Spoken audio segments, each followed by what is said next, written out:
Inilabas ng Department of National Defense ang pinakabagong procurement monitoring report nito noong January 10, 2025. Ating alamin kung ano-ano ang mga panibagong bibilhin at makukuha ng DND para mas mapalakas pa ang depensa at pagprotekta sa teritoryo ng Pilipinas.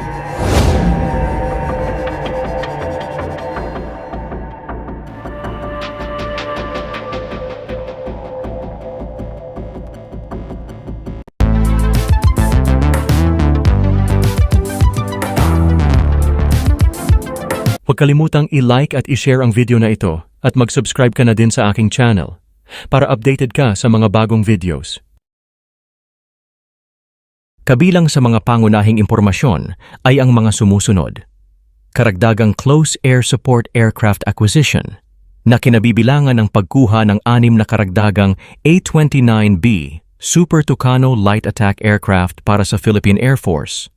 Binanggit ng PMR na ang proyekto ay direct contracted malamang sa Brazil's Embraer na may Notice of Award na inilabas noong December 16, 2024 na ang proyekto ay nagkakahalaga ng 6,596,782,570 pesos.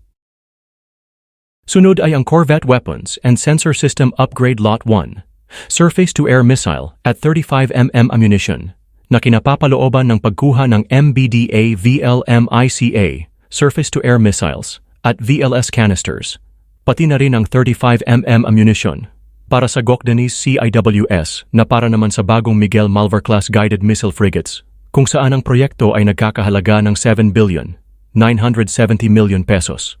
Ang proyekto ay sinasabing naghihintay ng pag-aproba ng MYCA na magbibigay daan sa pagbabayad na gawin sa multi-year installment. Ikatlo ay ang Aeromedical Helicopter Acquisition para sa Philippine Army, kinapapalooban ng pagkuha ng paunang Bell 412 EPX helicopter na may proyektong nagkakahalaga ng 1,3,120,000 pesos. Magbibigay ito sa Army ng mas capable na aeromedical helicopter kumpara sa kasalukuyang fleet ng mga donated na Bo-105 helicopter. Ito ay isang paunang pagbili lamang at malamang nakasangkot ang Subaru Bell 412 EPX ng Japan. Napapabilang din sa listahan ang karagdagang FA-50 aircraft acquisition kung saan nasasangkot ang pagkuha ng 16 na bagong FA-50 Block 20 Fighting Eagle Light Combat Aircraft upang magkaroon ng pangalawang squadron para sa PAF. Ang proyekto ay nagkakahalaga ng 40 billion at magiging proyekto ng G2G kasama ang South Korea. Ito ay isang aktwal na proyekto ng ReHorizon 3.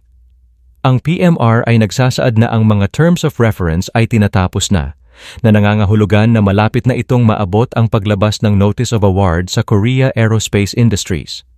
Taliwas sa pinaniniwalaan ng marami, hindi ito kapalit ng MRF Acquisition Project at palaging plano ng AFP mula nang mabuo ang revised AFP Modernization Program noong 2013. Ikalima ay ang FA-50 PH Systems Upgrade, kinasasangkutan ng 4 lots. 2 sa mga ito ay direktang kokontrata sa TOR na tinatapos na, habang ang iba pang 2 ay nagsasangkot ng foreign military sales sa US at malamang na pinunduhan galing sa PAF's CAPEX para sa FY 2025 kaysa sa paggamit ng pondo ng RAF PMP. Ang proyekto ay nagkakahalaga ng 5,612,819,200 pesos.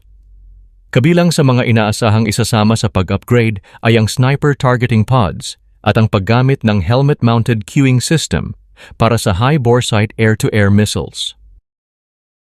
Ang sunod ay ang canisterized surface-to-air missiles with 2 sets accessories acquisition para sa Philippine Air Force na direktang makontrata at nagkakahalaga ng 1,108,800,000 pesos.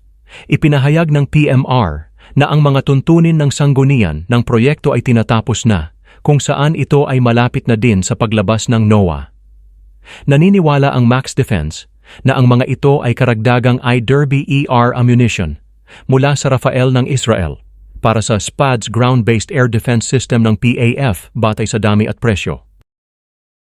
At ang huli ay ang AFP Cyber Systems Acquisition Project. Ito ay nagkakahalaga ng kabuuang 35.850 billion pesos. Ito ay isang aktwal na proyektong ReHorizon 3 para sa General Headquarters ng AFP upang mapabuti ang cyber defense at system integration. Nabanggit din, ilang linggo na ang nakalipas na ang cyber defense ay binibigyan ng pangunahing prioridad dahil ang Pilipinas ay patuloy na inaatake ng mga hacker na itinataguyod ng Chinese state-sponsored hacker bilang bahagi ng kanilang gray zone war. Tandaan na ang mga proyektong ito ay mayroon ng proseso ng pagkuha mula noong 2024 at malamang na magsimula sa lalong madaling panahon. Matatandaan na kinumpirma ng PAF na ang contract signing para sa karagdagang CAS aircraft ay naituloy na noong nakaraang December 2024. Sa pamamagitan ng pagkuha ng mga makabagong kagamitang pangmilitar, ang Pilipinas ay nakahanda upang matugunan ang mga hamon sa seguridad. Dagdag pa, nananatiling nakatuon sa misyon na pangalagaan ang soberanya ng bansa at protektahan ang mga tao nito.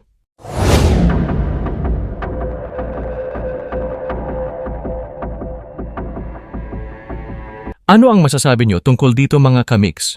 I-comment nyo na yan.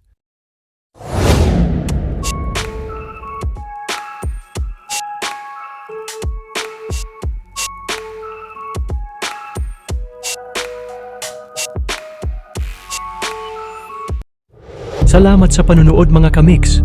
Ako ay mag-iiwan sa inyo ng katagang alamin natin ngayon, wag nang ipagpabukas. Kung ayaw mong batukan kita. Biro lamang. Ingat mga kamix, sa susunod na video na ulit.